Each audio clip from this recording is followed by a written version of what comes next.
The analogy I'd like to use is that when hardware wallets first came out, I'm talking Ledger, Trezor, all the OG hardware wallets. There's many of them now.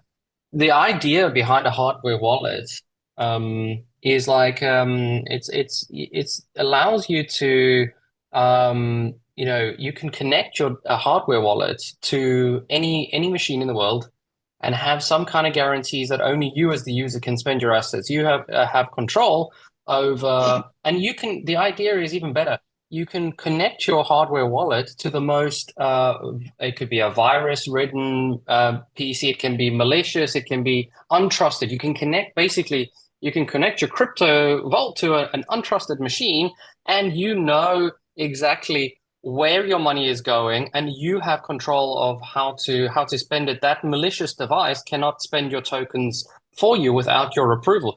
Same thing here with the kernel. If I plug in a kernel, I should be able to interact with a malicious smart contract. I should be able to interact with an attacker smart contract. And guess what? If I have the correct post conditions, you cannot steal my money. Let's talk about intents. We want to, so in this workshop, we would try to go through some of the basic structure of what the generalized intent kernel that we're doing and what is an intent at the higher level, and see some of the one or two use cases how to use the kernel. So to take a step back, the intent is a very widely discussed topic. You could use as an intent as a giving an approval for you know the protocol or the other side of an actor to fulfill your request in a preference. In our own formal language, we say that an intent is a preference over state space, um, and that has been given through a credible commitment scheme. So what does that big words mean? Is Every transaction on chain is a state transition, right? And chain also do the state transition at chain level. But every user balance goes like, and if you're doing a swap, if you have a one token goes in, another tokens comes in, but there is always a increase and decrease in balance. Sorry, and that is the state transition. So if you are making an intent, if you want to do any particular transaction, anything let it be, could be sending a balance from Alice to Bob.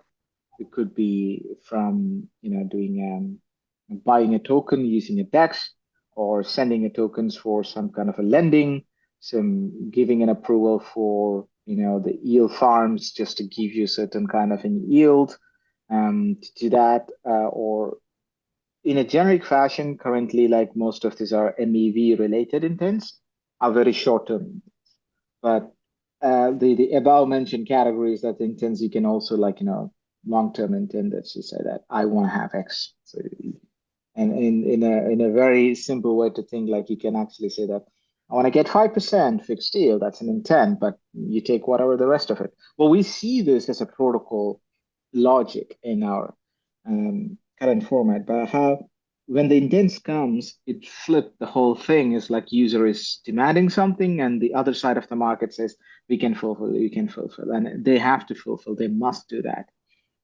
But at a starting point, let's talk from a swap and things like that. That's like you get this kind of intent fulfilled within a matter of 2 seconds, right? That's a one transaction. Does that make sense, guys? Like So just feeling it inside. yeah, I think expressing a preference over a state space, so that's definitely a user action, and that makes a lot of sense. I would say that the it's enabled through MEV-aware protocols. So in the discussion really with MEV and supply chain, protocols are being leveraged to extract MEV, but they are not having a seat at the table. They are not having any kind of meaningful discussion or contribution, and they cannot protect their users appropriately. So how do they um, build MEV protocols using intents, powered by this gateway primitive that we'll go into? Um, in sort of a standardized way that users are, understand and expect. It's how do you leverage existing primitives like permits and hooks, but how Gateway goes much further than that is really what we want to explore. And the other thing is credible commitment. Credible commitment is, really, really key here. If I'm a user, um, and I create an intent, which is, like I think Propeller Heads did a nice job of describing intents as like these partial transactions that is completed by somebody else. And how do I, as a user, know my intent was executed as as I specified? There is crossover with like the sort of the e-voting world here. You talk about how do you know your vote was recorded as cast, those kinds of properties. But so you need credible commitments, and the only way you can do that is having the intents processed by the gateway smart contract that's verifiable independently on a public blockchain by anybody. So these core concepts will form the backbone of um, intense architecture, and that will power new kinds of protocols. And what Matt was saying about flipping things is that we will go from sort of having to supply liquidity to protocols to users can actually have like liquid tokens in their wallet. Right now, okay, let me take a step back. Right now, when users have tokens in their wallet, in order for them to become useful, they need to be deposited into a smart contract to do something, take out a loan or, whatever it might be. But what if that didn't need to be the case? What if the user was able to interact with protocols but keep the tokens in their possession, and they can issue intents for their assets, and more generally in the future, their state. How can that be used according to the intent specified by the user? How can they be expressed in such a way that you know the user gets what they asked for? And if the commitments are not if they are not respected and the post conditions are not satisfied, then how do we ensure that the user state tokens and all that cannot be abused, right? So I think we need to explore all those sort of ideas over this workshop, some other workshops. I think it will be an evolving subject. But yeah, I don't know, Andre, if you want to sort of add anything to that. Um, I think that yeah, maybe we should just go into some of the details about what the gateway kernel is and how we handle intents. Yeah, that Cool. really helps. So what is a kernel here? What is the purpose of the kernel? So the couple of points that we just discussed about the credible commitments and what does that means? Like, how does the transaction fly towards those agents in between? I think there's like, if you look at before we getting into the kernel, let's see that if you have, I think there's a nice graph done by Stefan from Frontier. I mean, it's not complete, but it's nice to give this kind of high level overview. From let me share that one. So just to give some understanding, right? So if you look at here, can you see my screen? Yeah. Yeah. So if you look at here, it's like, you can see all those things are involved in a transaction, right? It's not really like a user and wallets and then builders upper, all this kind of stuff. But then there are a lot of things. DApp is there, SDK is there. There's all kind of business logics, wallets, bridge, solver, bund. There's a lot of other things. But one of the key component is a user. Most of our transaction in our block space is protocol driven. Some of them are user triggered. Some of them are second order effect, like a swap is triggering another user LP position. So there is always this kind of a chain reaction of existing users' money at play.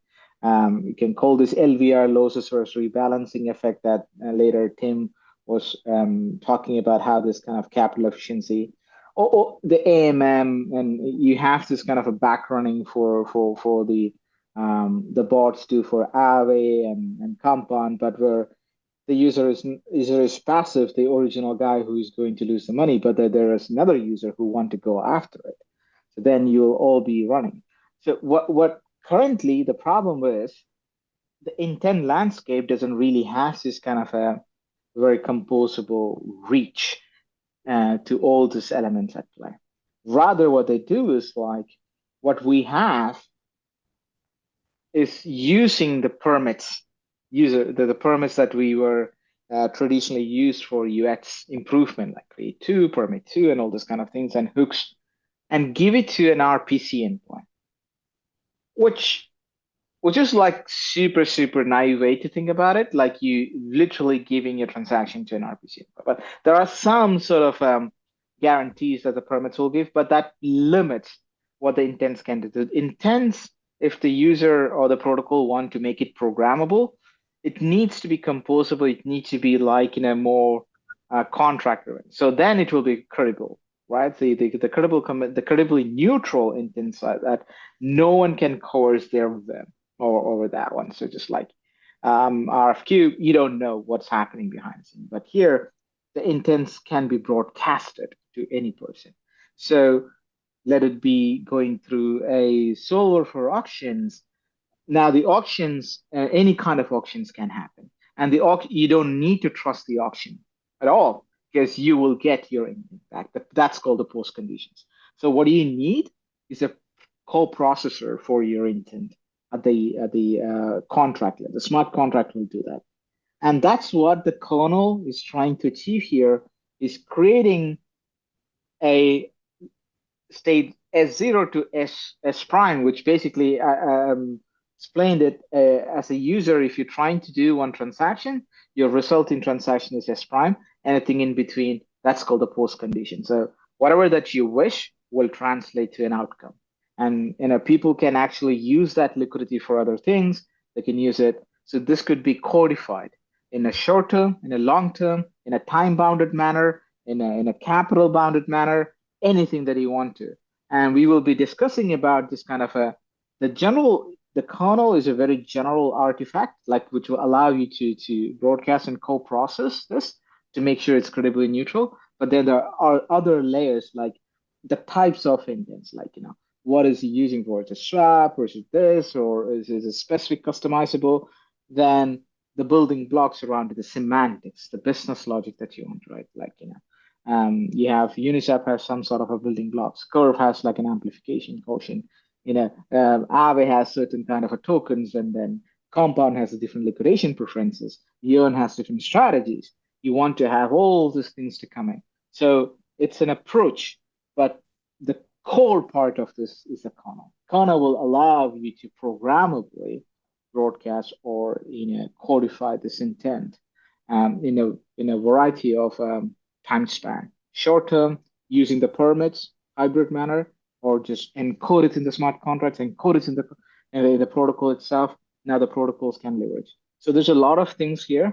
Let's talk very, very basic part. Some of the transactions. Does that make sense? Nice. I mean, maybe. I mean, I would like to show the slides from the just show the gateway presentation, or at least some of the slides. Now, you wanna talk about what is an intent, right? First of all. Yeah. Explain what an intent is, and then go into the kernel, how it handles intents. Cool. So that's more technical, or like what we're going to show. Yeah, unless you have something else you would like to say first, and I'll just fine. Share my screen. Okay.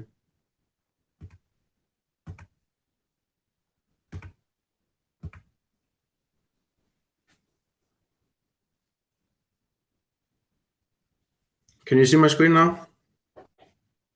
Yeah, all good. Oh, good. Okay. Right. So the gateway kernel, in general, it handles intents from two directions. One direction is the commit function that it has. That, for example, in the example here, Alice can commit an intent F to gateway A, and then gateway A will be able to prove that this intent has indeed been executed here on gateway A, and that's what we call the root here, which is being transferred to the transport layer on potentially on a different domain than what this gateway A is living on. So let's call this domain over here with gateway B. Let's call that domain B. In this domain, Bob will then be able to say, notify that the commit Alice's commit has happened, and then perform a commit G as a reaction to Alice's commit. So the way that it does is the transport layer has access to the root from this gateway A, so it can pass it on to gateway B, such that gateway B can prove that this commit has actually happened on gateway A, and then perform the reaction to this commit here. So this is a little abstract, but this is all there is to the gateway essentially. It has a commit, and then it has a reaction to this commit. And these are what we're committing is an intent, and what we're reacting to the intent by interpreting another intent G. And just to get into an example of how this will look like, I have a state muting gateway here. So in this scenario here, we have Alice and Bob who would like to commit some state to this gateway here. It could be like a ERC20 token balance. It could be a swap that they want to mute on this gateway here. And what they do is that they take the state, for example, the initial token balance, and puts it on the gateway, and then additionally provide some post conditions. They're saying that in order for the gateway to be allowed to use our state, these post conditions must be satisfied. So, for example, if Alice wants to transfer 1 ETH for 1,900 USDC, then her state would be 1 ETH, a balance of 1 ETH, and additionally, the post condition will be that she will the post state after the intent has been executed. The post state will be at least 1,900 USDC. And yes, so this is just an example of what the state could be and what the post conditions could be.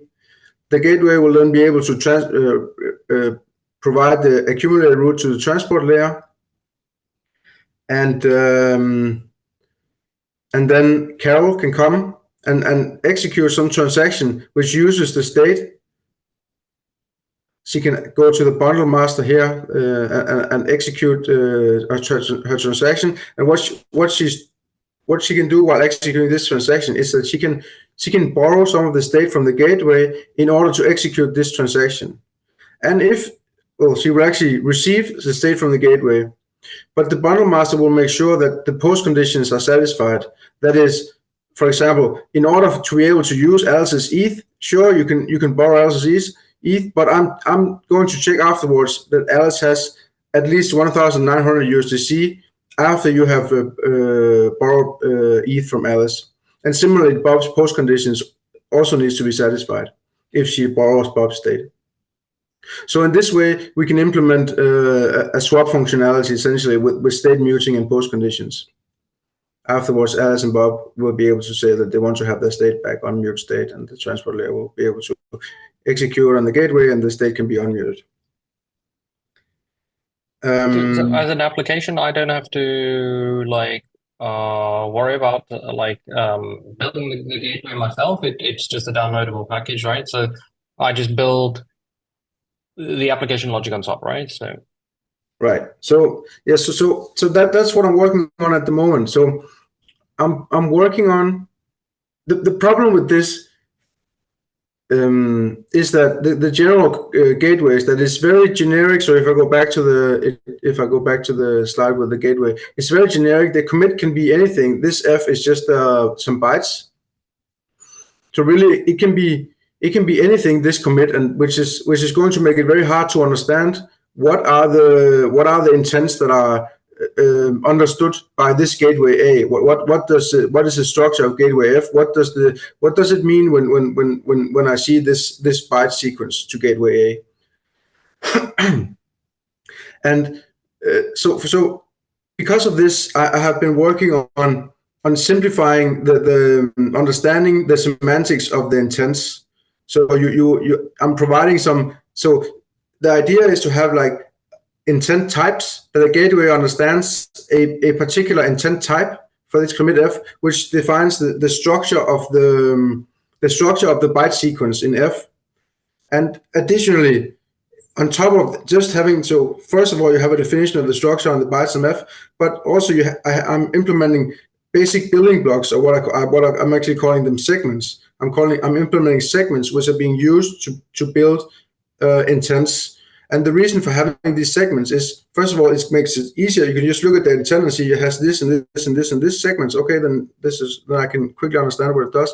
But also, it means if we ensure that each segment, if each segment we know that is secure, then developers do not have to worry about security, because each segment, as long as they're using the standard segments that we're providing to program their intents, their intent types, then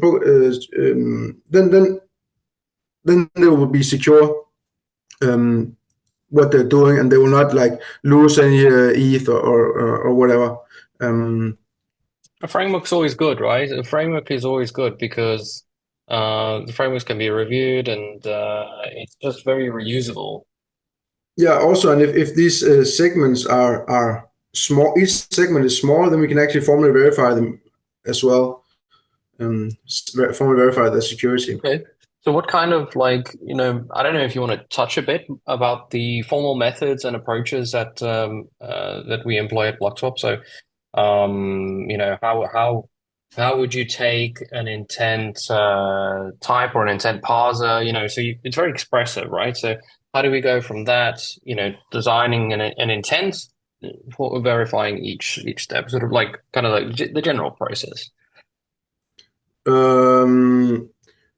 Right. So I mean, so maybe I should just go into show a bit of the code, and then I can explain how we would verify it.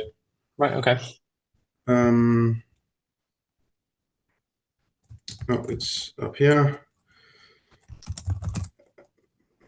Let me try to open the test util and then the swap intent type. So just to show you a bit how I imagine this, and this is still work in progress, but I imagine that it's going to look something like this to define an intent type. So here I have defined a swap intent type, and it inherits from the intent type contract. And it takes that this is the swap gateway master. This is like the state bundler we saw in the slide. This is the swap gateway master. It's the state bundler.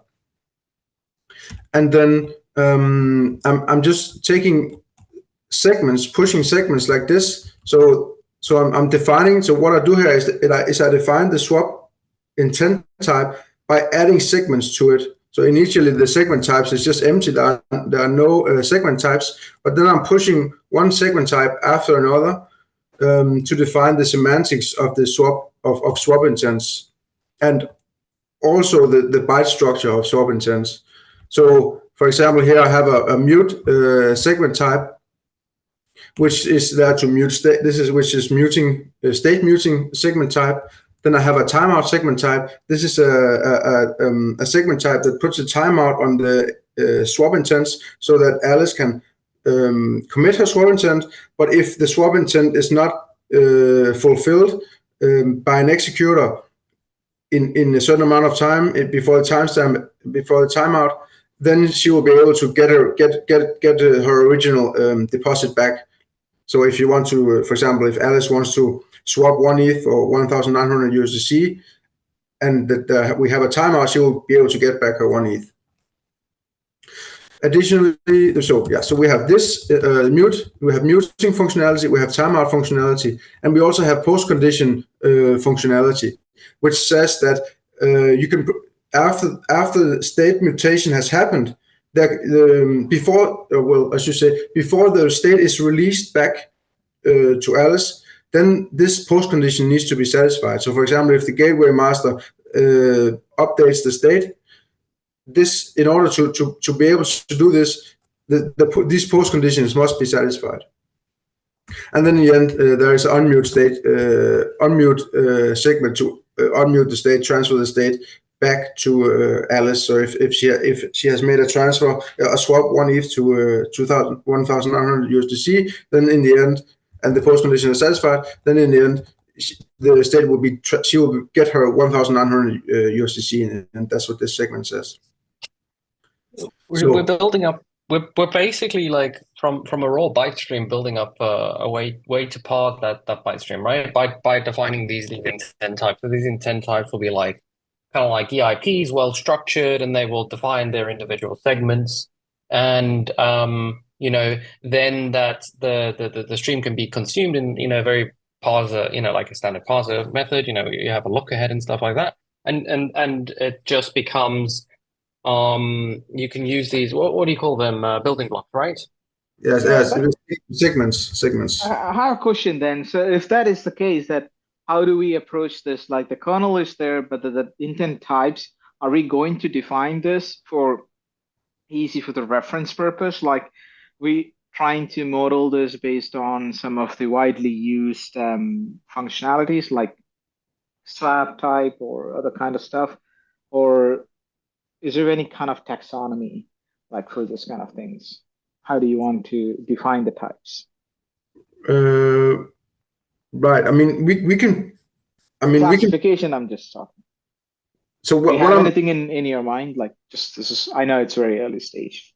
Right. So, but what I'm thinking is that we're going to do is that we're going to have some of these standard segment types, which like a boilerplate.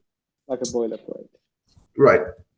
It's boilerplate, but it's also good to have, because what I meant, so if we can show that this one is secure, that the state cannot be lost unless it is properly unmuted, unless the correct, I mean, if the state cannot be lost unless the correct post conditions are satisfied, or unless, I mean, unless it's unmuted by some of the later segments. If we can show this, then we can know that, okay, then this is secure in isolation. And then if each of these can be shown to be secure, then the hope is that we will know that the whole segment swap intent type is secure, and we're not going to lose any tokens. And yeah. So that's important, right? But like so yeah, so we need to have like some level of confidence, right, about it. But the idea is that it's very much like for example, the swap intent type you put forward to us, right, is you know, composed of these individual segments, but which means that I as a developer, like, okay, so you at Blockswap, you can define whatever you want, right? So you can basically, you know, give examples of the first few intent types, you know, very much like the early days of, you know, the EIP. You know, you have EIP 20. And then there's all kind of derivatives of that now, 777 and all these kind of things, right? People can, once they understand the primitive, how it works, obviously secure, like you said, but then they can take these and say, you know what, yeah, okay, so I want to build an MEV-aware swap protocol, right? I as a protocol, I'm going to build an MEV-aware swap protocol, and because I want to protect my users. I want users to be able to define their intents on how they want to do swaps, you know, have the critical commitment on chain via the gateway, and I'll use the swap intent type to start. But then actually, I have another idea for a protocol. It also uses a mute segment. It also uses a post condition, and then we'll call it, you know, something else. It could be, you could even do a transfer intent type, right? Your intent is you want to transfer. You know, you can do a gasless transfer. You can say, I want to transfer a token to Bob. This is my intent. I'm not going to execute the transaction myself. You figure it out, you know, it will expire by this time, you know, but you can compose these in different ways, and it will be open for people to, it's very specification driven, right? So, you know, people can share and reuse and compose, I guess, in this way. You've structured it in that way, right? Yes. And yeah, and we're going to provide some standard segments that they can use, but they can also implement their own segments. So they're not restricted to only the segments that we have. They can extend in any way they want, essentially, and then push their own segment down here in the end here, like with my segment. So they can do anything they want. But of course, then if they're adding a new segment, then they will need to check themselves that this segment is sound. It doesn't lose tokens or whatever it is. It means to be sound in the case.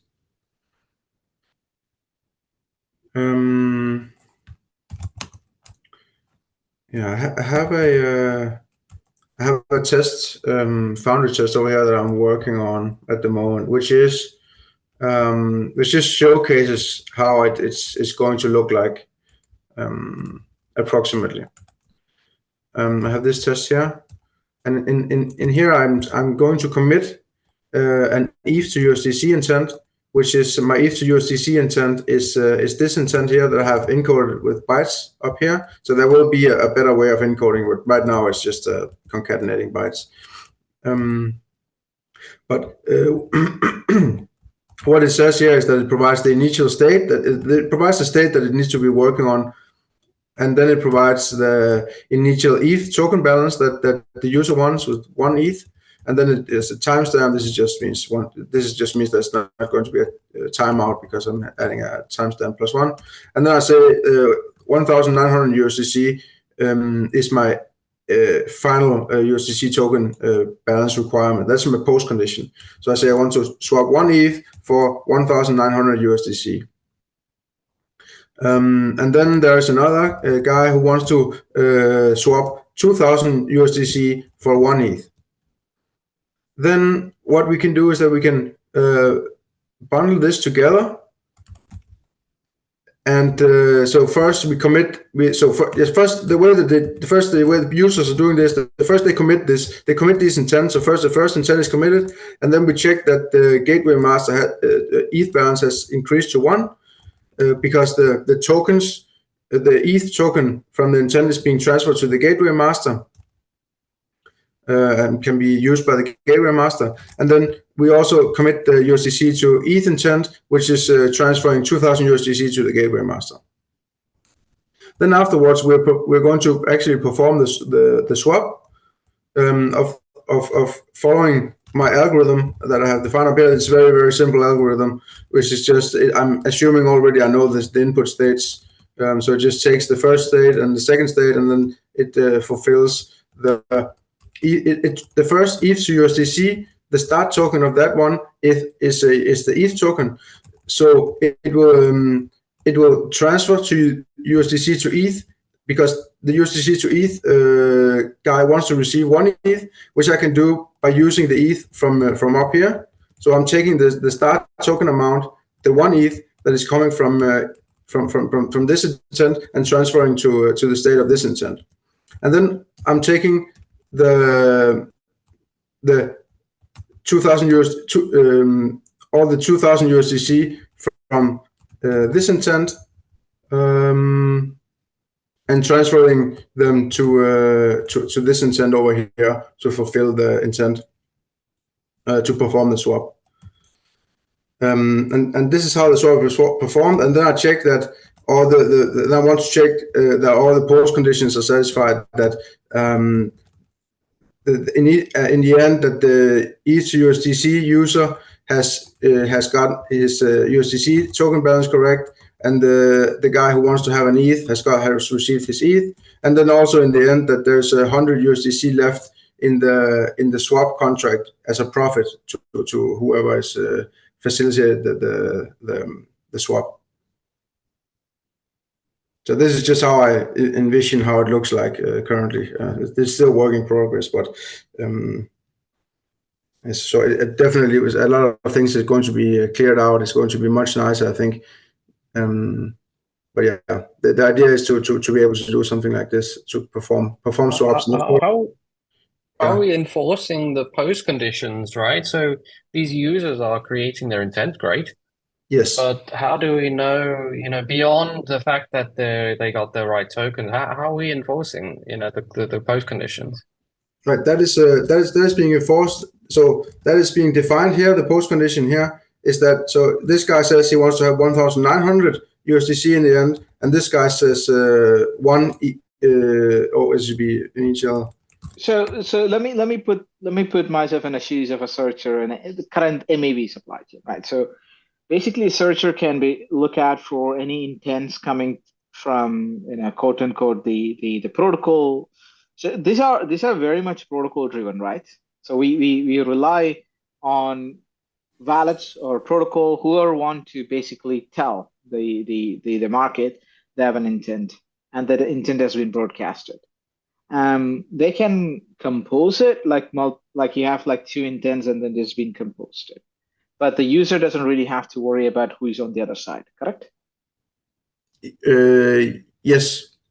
So as long as the post conditions are satisfied for the intent afterwards, they don't really care about who satisfied it.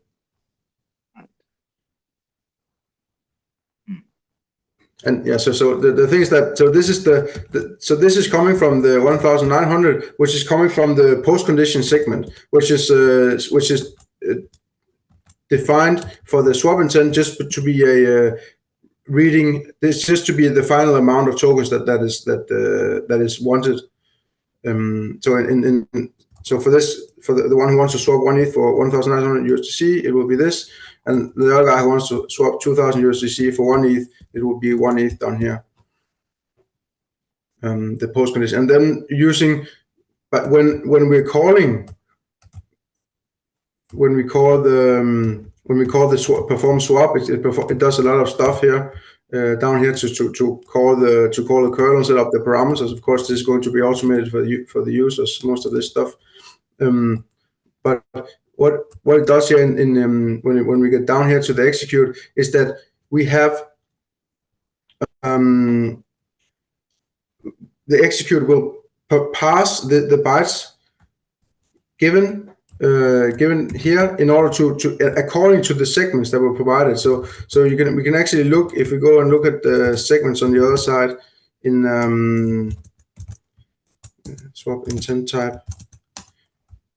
So we have a mute segment, which is this one here. The mute segment will contain the state address. Well, it will consume the state address. The parser for that will consume this, and it will also consume the initial state to mute.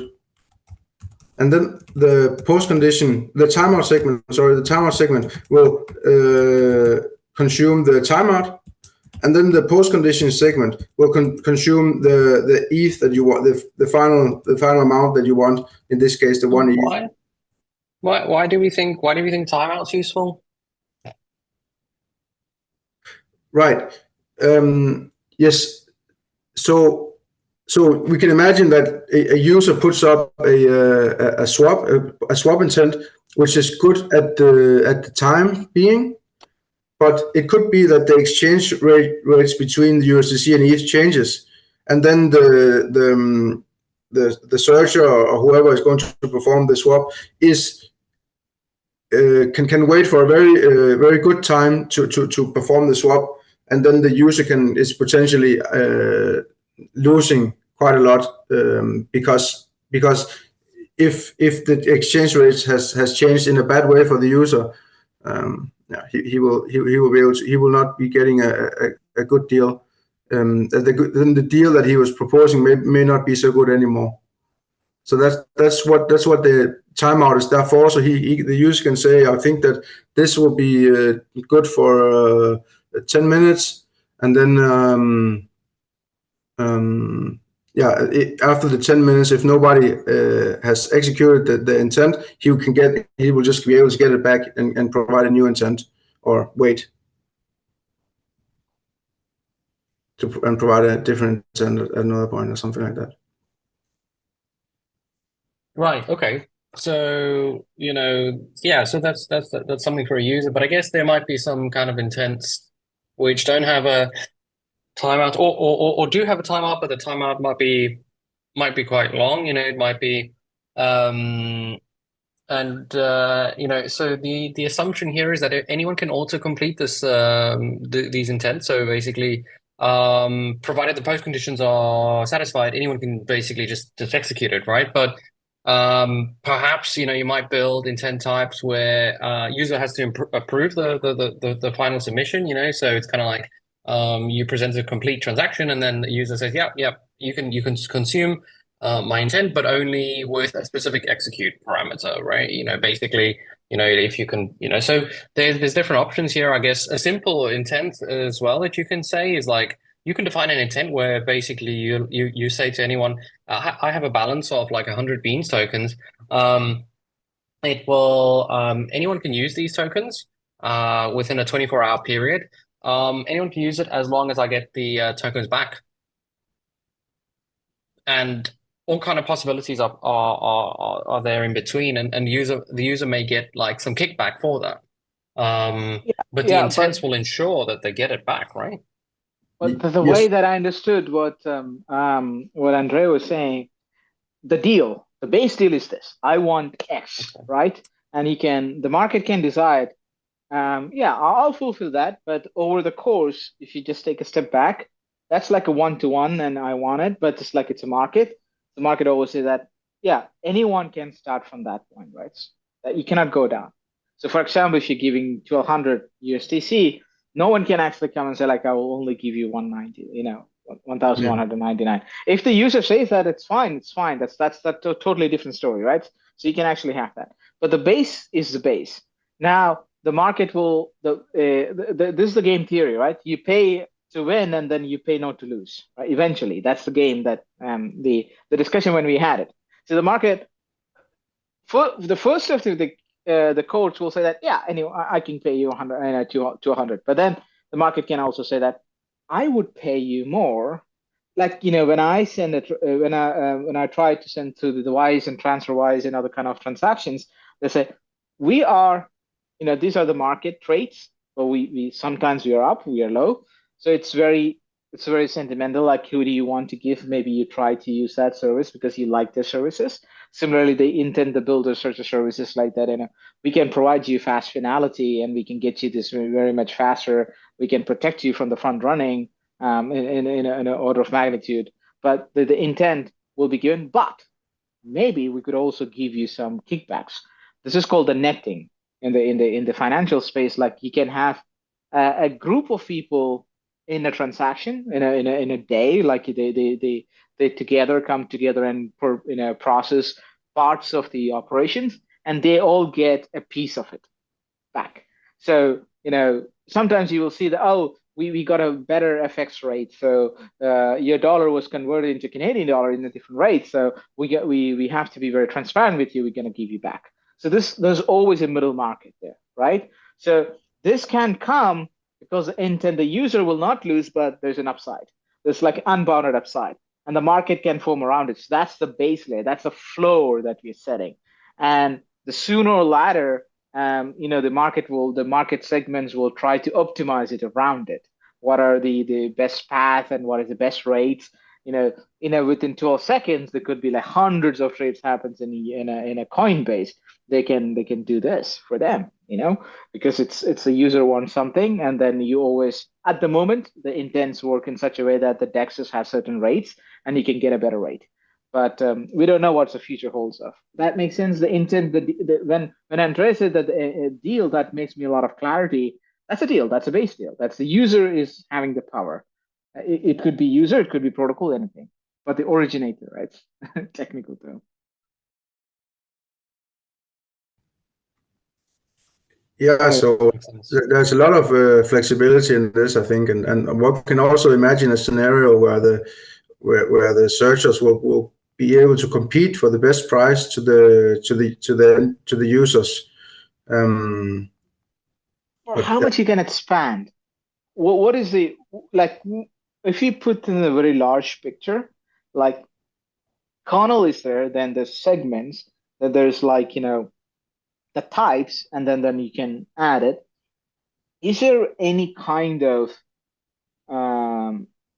like limits that the kernel can take only certain kind of a type, certain kind of a building blocks, or kernel is just very generalized? It's just going to process It only takes care of the commits and the post conditions. You can write anything in between. You can have different execution environments. You can have MPC kind of critical commitment devices, privacy, whatever it is, but it doesn't really matter. But the post condition has to be met. Is that how it is? Like, I just want to understand, is it really dependent on how this finally be utilized, or is it very generalized? Let's say that, just like water. Where are you gonna put it? That's fine. Right. I mean the gateway, the segment with the post condition is ensuring that the post condition is satisfied. So if I say I want to swap one ETH for 1,900 USDC, there's no way anybody is going to use that one ETH without at least having left 1,900 USDC on my balance. And how does post conditions normally you can find? Is that a function call? Is it like a message? Like normally, what do you do in MEV? Just give you some context. Like the MEV current transaction aggregation pipelines is garbage of message comes in, like, and then you have all kind of problems like spoofing attacks and all this kind of. Is this something related to that, or do you have some sort of a very programmatic view, right? It's a function view that you can always find out what's a call from the event. Is there any kind of a very structure for the kernel? How is it telling the outside world? What the post conditions? I mean, it sort of protects the users, I think, against what's going on. They don't really care about what's going on around How do the other party can understand? That's what I'm asking. Is that a function? Right. Yes, it is. It's just the post condition is just a function returning a boolean. So any post condition will work. So, but then It's deterministic then. that means, pardon? Deterministic then. Then it is deterministic. Yeah. It's not messages. Oh, But you don't have to these derive gateways. messages. What's that? Sorry, go on. You don't have to derive from some kind of emitted event or something. Yeah, that's what I was going to say. So, like, you have these gateways that like a topics that you can listen to, and certain gateways will serve different the different application topics. So you can say, oh, I'm going to listen to this gateway group because this group of gateways understand swap intents, and I can serve that application. I can consume these intents and fulfill the wishes of the users, and I can give them the assets that they require. Alternatively, like maybe I don't know anything about swaps, but maybe I know something about another application. I can just listen to those gateways because if the intents are well structured, the intent types that Andreas is saying, and the post conditions are deterministic, and I can inject some parameters and check that the post conditions are fulfilled, then I can in between do the appropriate computation to facilitate the whole interaction. But the user doesn't have to. The good thing is the user can issue these intents off chain, and then either that they're fulfilled or they're not, right? But what happens in between doesn't matter for the user. So question to you, Vince, like how do you think, like as a developer who use hooks and permits and things like how they can take advantage of this? Like, is there any hybrid model is possible? Like, how much is legacy support, like existing tooling support? Yeah. I mean, the industry has come a long way in terms of UX improvements.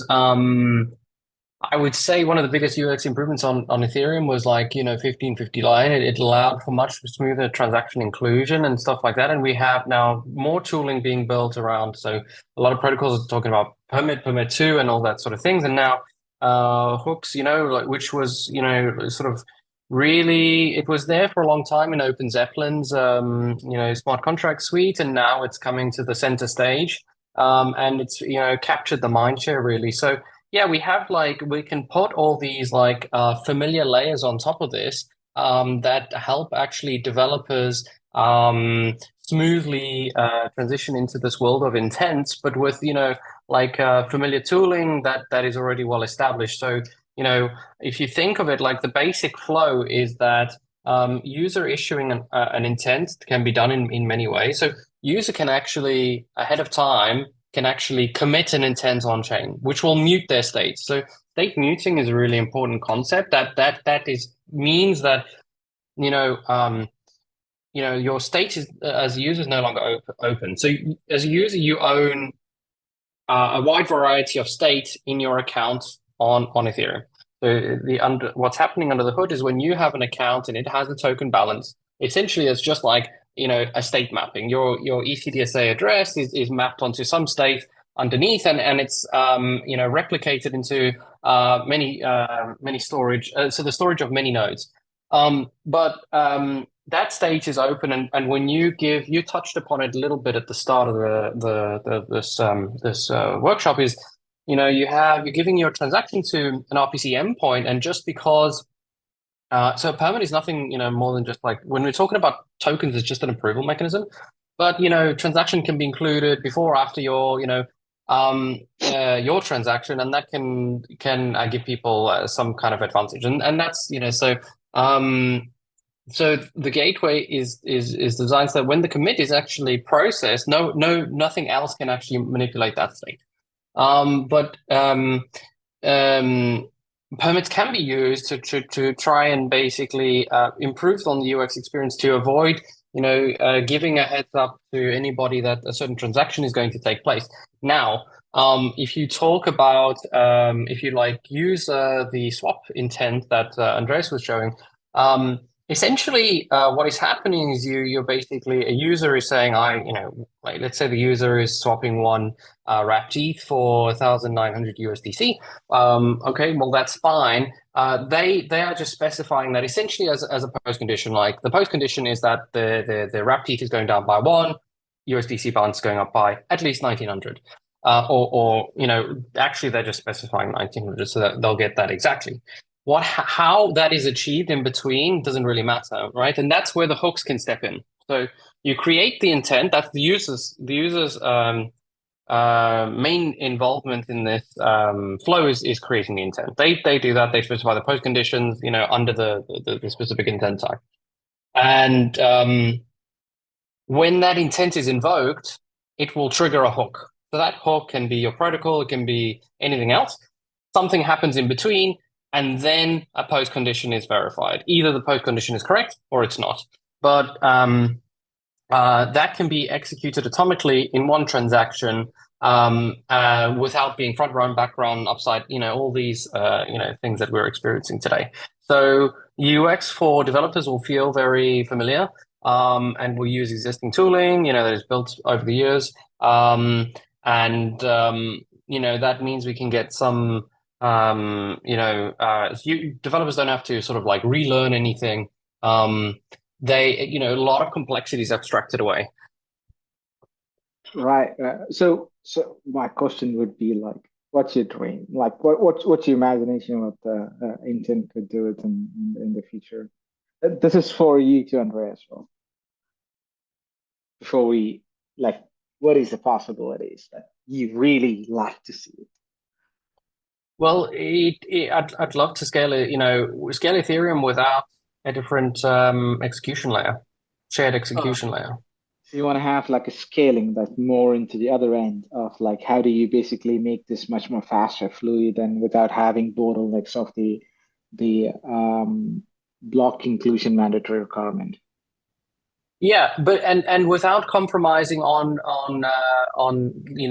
right now the compromise to do that is to break the state and to say to users, okay, well, you can either execute on Ethereum or you can execute on some other rollup. But when you go to a rollup, you have to create new state and you completely break your state on Ethereum. So why do your assets have to leave? Why does you have to you have to change your state on Ethereum in order to do execution elsewhere? You're saying that you can basically have your balances. Blockchain is a data structure, you have a storage DB, but then you could actually execute in rollups. You can execute in a different data availability layer, something in a sidecar. But then all the transaction can be retrieved anytime. The state is shared between all this kind of environment.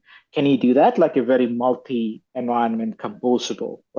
This is literally multi-execution composable, as long as it's use the EVM logic.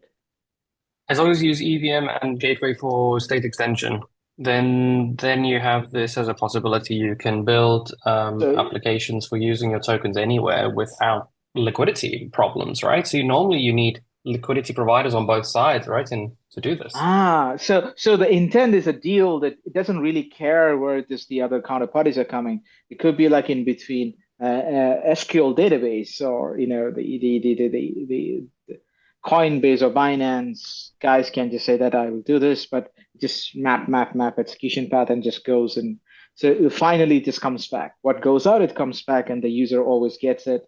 But maybe in between they can get half like in a roll-up execution, but it's fully composable. That's what you're saying in Yeah, everywhere. I mean, the analogy I'd like to use is that, when hardware wallets first came out, I'm talking Ledger, Trezor, all the OG hardware wallets. There's many of them now. The idea behind a hardware wallet is like it's allows you to you can connect your hardware wallet to any machine in the world and have some kind of guarantees that only you as the user can spend your assets. You have control over, and you can. The idea is even better. You can connect your hardware wallet to the most. It could be a virus-ridden PC. It can be malicious. It can be untrusted. You can connect basically. You can connect your crypto vault to an untrusted machine, and you know exactly where your money is going, and you have control of how to spend it. That malicious device cannot spend your tokens for you without your approval. Same thing here with the kernel. If I plug in a kernel, I should be able to interact with a malicious smart contract. I should be able to interact with an attacker smart contract. And guess what? If I have the correct post conditions, you cannot steal my money. Right. So it's the code is protecting you, the blockchain the mathematics. This is cool. It's like it doesn't matter that no one can stop 100 million liquidation on a smart contract. It will get like the kernel is just it's going to operate at any adversarial environment, right? Doesn't matter. You can take it to any of those unsecure environment. That's a great analogy. I never thought about it that way. Right. You could basically connect to any kind of virus written with you don't really care as long as you have the Yeah. hardware. If Oh, you then remove the fear of interacting with domains you don't, right now, people want to stay on Ethereum because it's super secure. That's great, but that comes at a cost, right? But why not be able to interact anywhere anywhere. Yeah. Yeah. that you don't even need to trust? You don't even need to trust because you know that your post conditions will get enforced. What about you, Andrea? Yeah, right. And even also that you can You can combine have the totally different version, right? You can have different version what you want to have. Not necessarily you need to tag along with Winston's version. no, Like, no, no, but that you can just, I mean, as long as the post conditions are satisfied, everything you don't really care about what happens. So that also means that you can compose different intents from different gateways, and you can even go outside of the gateway in order to fulfill the intents. And there's nothing. If a searcher is already good at doing something, they don't have to stop doing that. They can just include some of the intents from our gateway in order to be able to fulfill the duties other places as well. So it's really it really is just really the more the searcher can pull in, the more the searcher can understand, the better his chances will be to fulfill intents. so you have a cold wallet, and you have like a lot of money sitting there. Could be even Bitcoin, right? It could be even Ether, or it could be anything USDC, whatever it is, right? It could be in a bond, right? Issued bond by an ERC20 bond by a bank, like it's a cold wallet. Now you can create this kind of delegates, right? Interdelegates that you allow from the cold wallet, then you never use that cold wallet is not allowed to use it. And then now you given this intent, what they can do it on behalf of you. Now they can further give that to other markets, and they can do it, right? Because it's very much extendable that you said. Is that Yeah, is that possible? Like at some point of time. sure, yeah. That will be the goal. I mean, so the searcher just continues doing whatever they're doing, and they can pull in our intents as well to be able to be better at what they're doing.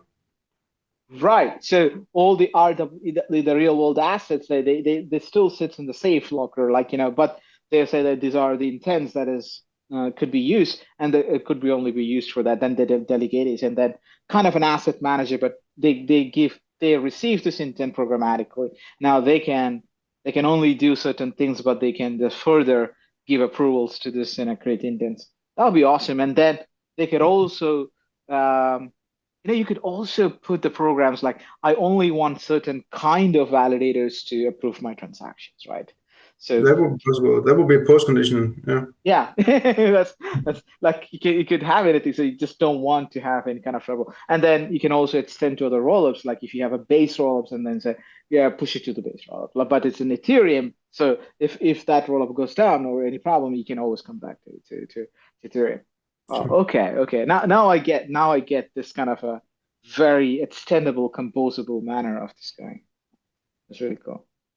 Okay, it's my turn. I have to say something, right? Yeah, please. So, right. So I will take the other side of the equation, right? So mine is going to be like, I want to see more the automated market. These are very sophisticated actors on one side.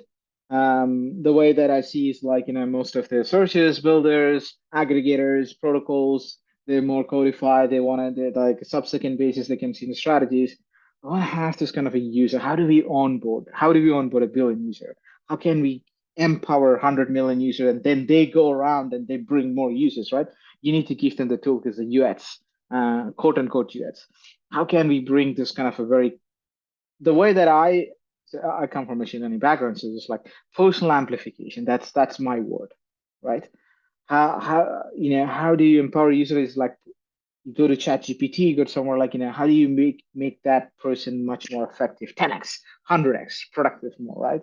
So let me say something like, if I may, I want to see something like, and it's possible, but in its full potential. That's what I'm saying. So, uh, so can you see my screen? Yeah, we can. Yeah, what is this?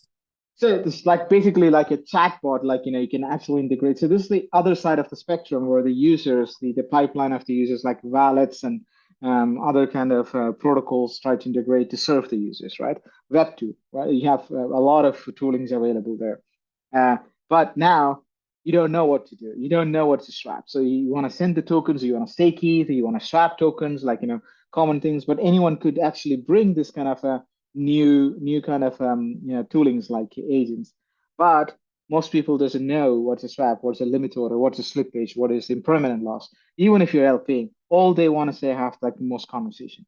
You never go to a bank and say that I want to open an account based on the repo rates, or based on what is the latest inflation. You don't really care. You just want to open a Can I savings can I account. can I have a 2% slippage, please? Yeah, you don't really care about those things, right? So what you see is like the banks will say that, oh, if you open a savings bank account, I'm gonna give you $100 free. Bank of America, like, if you open this and that, like, this is what happens. But they basically get this money from somewhere. So that and last mile user optimization is very important. So once this intent gives this kind of protection to the post condition, this is a very basic idea of, like, I would say, that swap token, rather than going into a swap and collecting all this kind of stuff. I want to swap. It could be like any language model or anything like that. Translate it and say that how much you want to swap. And I don't know what to swap, but just like, I want to receive X token. I have some Y token with me. Okay, that's basically like a swap. Okay, I don't know what that is, but let's see what's the amount. Put like, I want to get I have some ETH. It's automatically select the ETH because it's the first screen, but you could select anything. I want to get some USDC, right? And okay, we got you. And then it's just going to select all this kind of agents. I mean, quote unquote, is kind of like, all this kind of a DEX, but it could be anything else, the RFQs or searchers itself, or the builders itself, their own RFQ, RFPC endpoint, like whatever it is, but it automatically fetch it. And so like, hey, you know what? We can give you 100 USDC, that's it. But then network fees will be deducted the same like in a Coinbase kind of experience, but better, faster, simpler, more conversation, universal. And it's like, yeah, now you approve intent, then it just work on it, boom, success, right?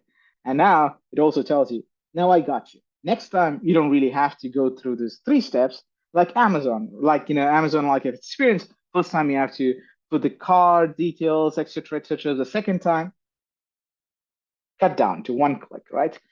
We already have that information. Next time you come, you just tell me I want to receive 100 USDT. We got your preference.